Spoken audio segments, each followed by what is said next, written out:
ఈరోజు దేవుని వాగ్దానము గనుక మనము కనికరింపబడి సమయోచితమైన సహాయము కొరకు కృప పొందినట్లు ధైర్యముతో కృపాసమునొద్దకు చేరదము. హెబ్రీలు రాసిన పత్రిక 4 అధ్యాయము 16 వచనము. దేవుడు మనల్ని కనికరించాడండి.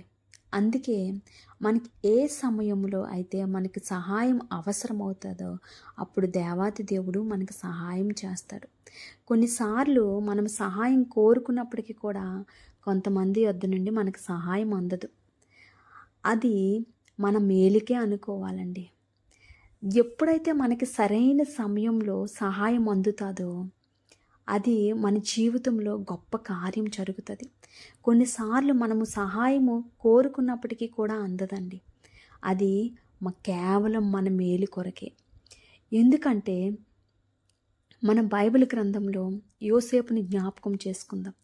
తన అన్నదమ్ములందరూ కలిసి గోతిలో యోసేపుని పడేశారు. ఆ సమయంలోని యోసేపుకి సహాయం కొరకు ఎదురు చూశాడు. కానీ యోసేపుకి ఎటువంటి సహాయం కూడా అందలేదు. అలాగే ఫరో ఇంట్లో కూడా ఎన్నో శ్రమలు అనుభవించాడు, ఎన్నో కష్టాలు అనుభవించాడు. అక్కడ కూడా ఎటువంటి సహాయం అందలేదు.